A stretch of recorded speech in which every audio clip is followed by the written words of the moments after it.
Hai Sobat Bulog, gimana kabarnya? Semoga pada sehat semua ya. Kenalkan, nama saya Hono Priyadi.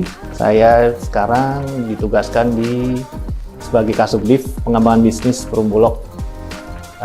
Sekilas sedikit tentang tempat unit kerja saya tuh ada di Direktorat Bisnis. Kita sebagai divisi pengembangan bisnis dan produk. Nah, mungkin kesempatan ini saya akan sedikit sharing aja tentang bagaimana pengembangan bisnis di Perum Bulog. Mungkin teman-teman biasa kenal Perum Bulog itu dari produk-produk yang berkaitan dengan beras.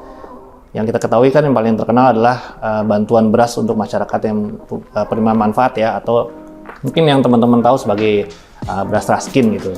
Tapi itu dulu gitu ya. Tapi sekarang bisnis kita sudah lebih berkembang, walaupun masih di dunia pangan, cuman kita sudah banyak memiliki produk-produk selain beras seperti tersebut ya. Seperti ini ada beras seafood, beras di belakang saya ini banyak nih. Ada juga kita punya daging, kita juga punya gula, kita juga punya minyak. Dan ini yang produk-produk baru kita di sini ada sagumi dan beefood juga di sini. Sebagian tersebut mungkin juga sudah tersedia di teman-teman di sahabat RPK di seluruh Indonesia. Nah, balik ke bagaimana pengembangan bisnis di Bulog ini ya, yang saya mau sharing. Itu biasanya Bulog tuh dalam memproduksi produk-produknya gitu ya, itu kita harus sejalan sama RJPP kita. Nah, makanya juga Bulog punya tantangan bagaimana mengembangkan bisnisnya di luar core bisnisnya, yaitu pangan. Nah, untuk pengembangan bisnis itu biasanya kita punya step-step nih, langkah-langkah yang perlu diambil sehingga pada saat kita mengembangkan suatu bisnis di luar beras ini tentunya bisa jalan dengan baik. Nah, yang saya mau sharing adalah biasanya kalau kita lakukan analisa bisnis untuk memperoleh pengembangan bisnis, melakukan bisnis baru, di situ ada 4 step tuh kita lakukan. Yaitu kita analisa pasarnya dulu, terus analisa pesaing-pesaing sekitar kita, dan terutama kita mencari rekanan nih, bisa berelasi bisnis, bekerjasama, supaya kita nanti distribusinya atau marketingnya itu semua bisa lancar. Yang ketiga, kita gimana caranya kita menyusun suatu media komunikasi kepada eksternal, entah pakai cara marketing yang lebih gitu, kekinian, dan sarana komunikasi yang sekarang kekinian seperti media sosial atau Instagram itu atau Facebook gitu ya. Mungkin yang zaman dulu kan kita pakai koran untuk iklan ya, sekarang kita coba pakai sosial media. Nah, yang terakhir yang paling penting itu adalah kita bisa melihat ke internal perusahaan kita sendiri tuh, kalau bisa kita jalanin dengan kemampuan SDM yang kita punya. Nah, kalau kita lihat kita biasanya mulai dari nol gitu ya. Pengembangan bisnis yang paling logis adalah mengembangkan bisnis dari dunia yang sama. Maksudnya itu kita nggak perlu mengembangkan bisnis dari nol, hal yang baru, tapi kita coba lihat apa jaringan yang kita sudah punya. Nah, dari situ kita cari fokusnya di mana yang bisa kita ambil, bisa kita kembangkan.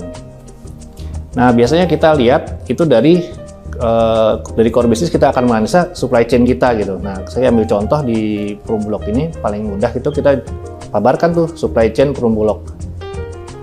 Nah, supply chain Perum Bulog ini kita lihat nih, siapa aja sih shareholder kita, stakeholder kita, cost kita tuh paling banyak di mana, di titik-titik dari si supply chain kita itu.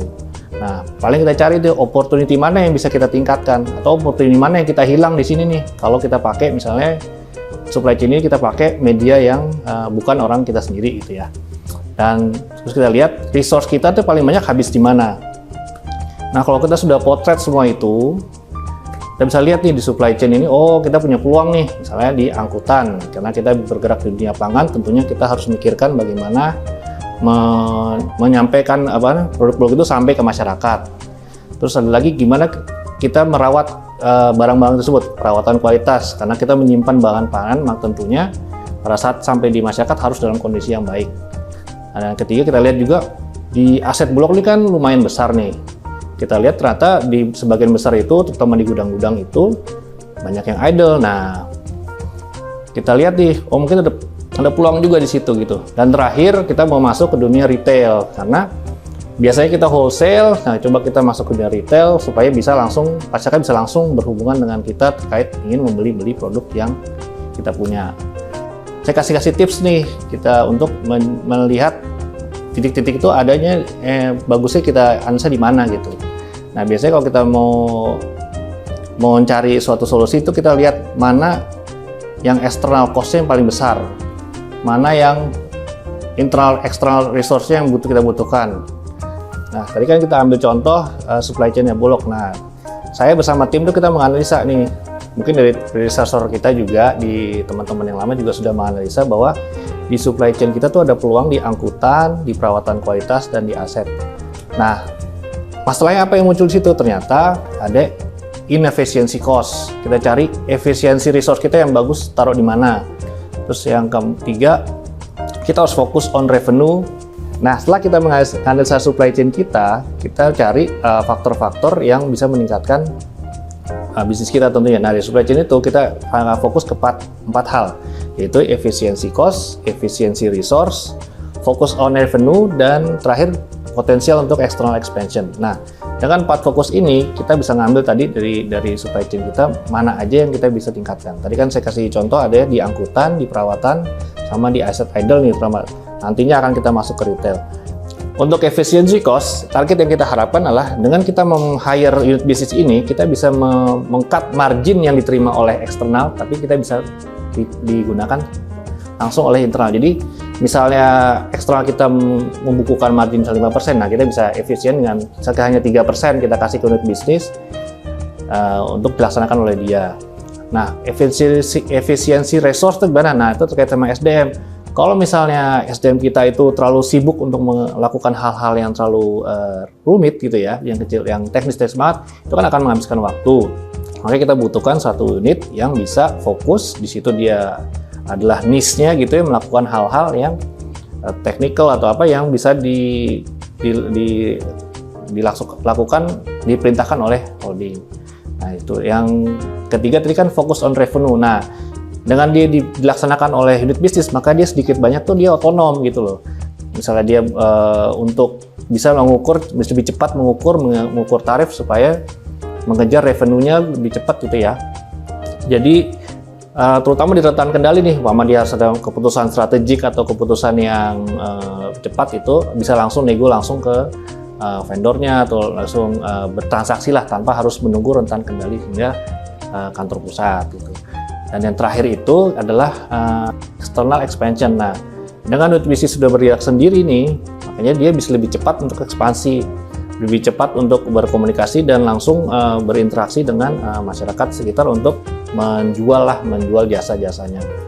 Dibandingkan harus tanpa mengganggu gitu aktivitas perum Bulog yang utama, di mana kita memproduksi barang-barang berkualitas, tapi di luar itu pengembangan bisnis ini oleh unit bisnis bisa dilakukan di luar dari pangan tersebut.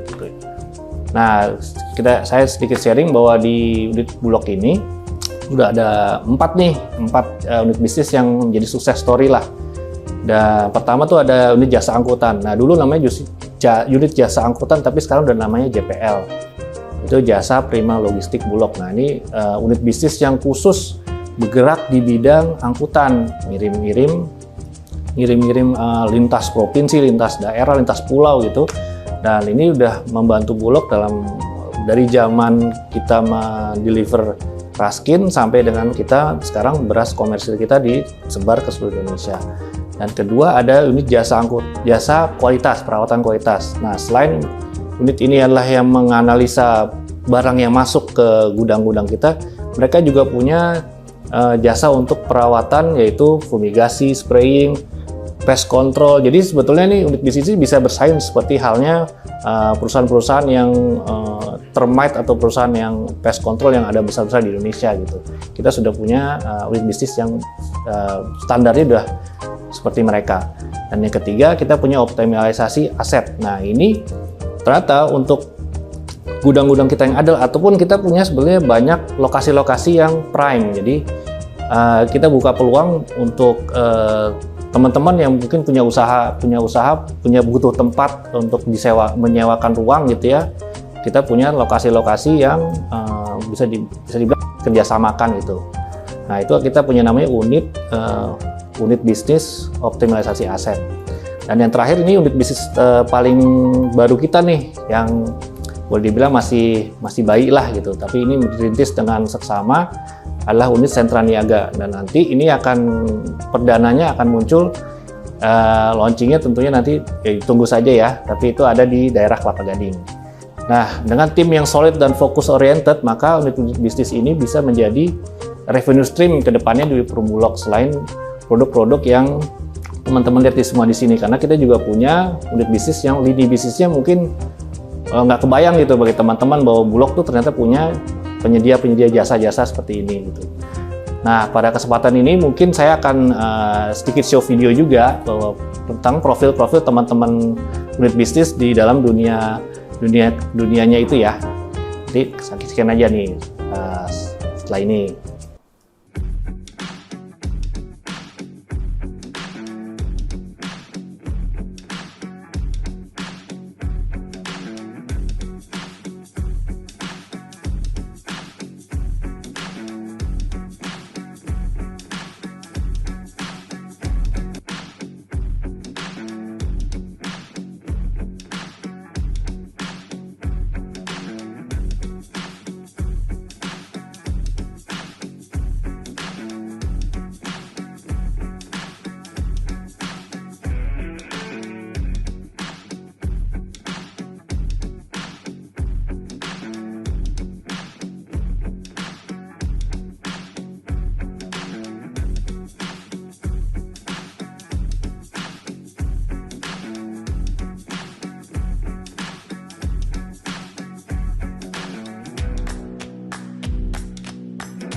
Gimana Sobat Bulog videonya? Bagus kan? Itu cerita sedikit dari teman-teman unit bisnis yang ada di Bulog. Mungkin teman-teman tertarik untuk kerjasama, silakan aja langsung menghubungi teman-teman di unit bisnis tersebut. Nah, mungkin ada satu lagi cerita nih, selain kita mengembangkan bisnis, kita juga bisa melakukan namanya aksi korporasi. Nah, bagi teman-teman yang mungkin di usahanya tidak punya waktu untuk menunggu sampai misalnya suatu pabrik dibangun atau izin ini, kita bisa melaksanakan namanya aksi koperasi, di mana cukup dengan kajian dan izin. Kalau di Bulog harus ada izin menteri tentunya, kita bisa melakukan akuisisi. Nah, salah satunya kita punya namanya PT GMM. Kita pernah akuisisi tahun 2017 benar. Itu di sana yang memproduksi produk namanya gula manis kita. Nah, itu sebagian cerita dari kita. Tentunya kalau kita di swasta akan lebih mudah, tapi karena kita di BUMN, saya menitipkan tips bahwa kita harus selalu menjaga GCG. Kita harus memperhatikan peraturan-peraturan yang ada di Bulog dan ada di Kementerian BUMN. Semoga tips ini bermanfaat bagi teman-teman Sobat Bulog, dan tak lupa saya sampaikan salam sehat selalu dan tetap menjaga protokol kesehatan. Sampai ketemu di video selanjutnya. Terima kasih, sampai jumpa.